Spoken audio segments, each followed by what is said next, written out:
আজ আমি তোমাদের বানিয়ে দেখাবো ডালিয়া। তার জন্য আমি কড়াতে তেল নিয়েছি অল্প,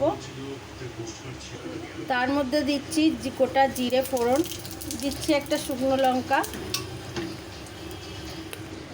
কুচি করে রাখা পেঁয়াজ, দিয়েছি অল্প একটু নুন।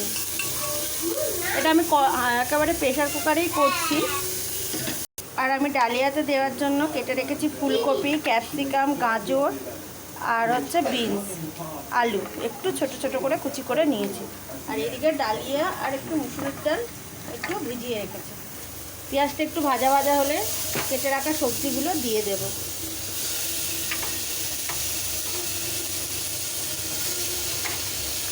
এর মধ্যে দেবো স্বাদ মতো নুন, প্রয়োজন মতো হলুদ দিয়ে একটু ভালো করে ভাজা ভাজা মতো করব।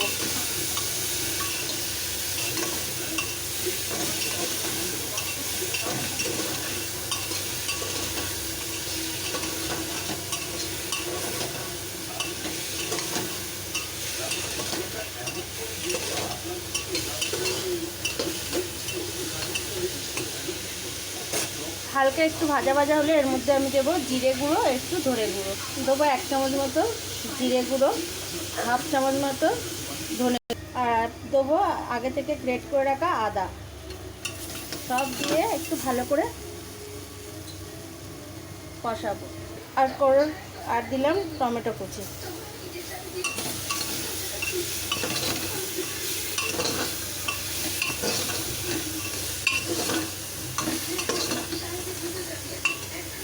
কষানো হয়ে গেছে হালকা, এবার আমি ডালিয়া আর ডালটা দিয়ে দেব।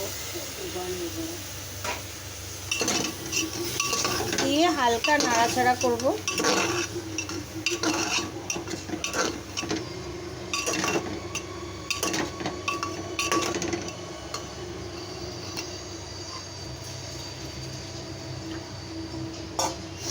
এবার আমি জলটা দিয়ে দেবো।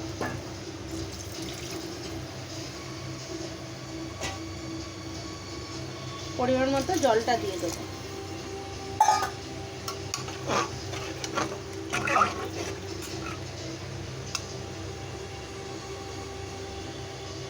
অবশ্যই নুন মিষ্টিটা তোমরা তোমাদের স্বাদ মতো দেবে, নুন মিষ্টি আর ঝালটা।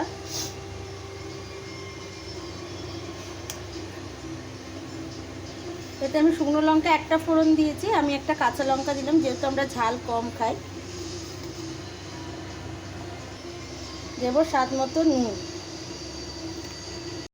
দিয়েছি অল্প একটু মিষ্টি। ঝাল নুন মিষ্টিটা তোমরা এটা সেদ্ধ হওয়ার পর নামাবার সময় তোমরা অবশ্যই একবার মুখে দিয়ে নামিয়ে দেখবে। 10 মিনিট পর আমি প্রেসারের ঢাকাটা খুলে এবার আমি একটু মিষ্টি দেব। নুনটা আমার ঠিকই হয়েছে, মিষ্টিটা দিলাম, দিয়ে এবার একটু ফুটিয়ে নামিয়ে নেব। দেখো বন্ধুরা, এটা ফুটে গেছে। এবার আমি প্রেসার থেকে নামিয়ে, দেখো দেখতে আর ভালোই হয়েছে, খেতেও সত্যি খুব অসাধারণ হয়েছে। যারা ডালিয়া খেতে পছন্দ করো না, একবার এরকম করে ডালিয়াটা বানিয়ে অবশ্যই দেখো। আর চ্যানেলটাকে অবশ্যই লাইক, শেয়ার আর সাবস্ক্রাইব করে দিও। ধন্যবাদ।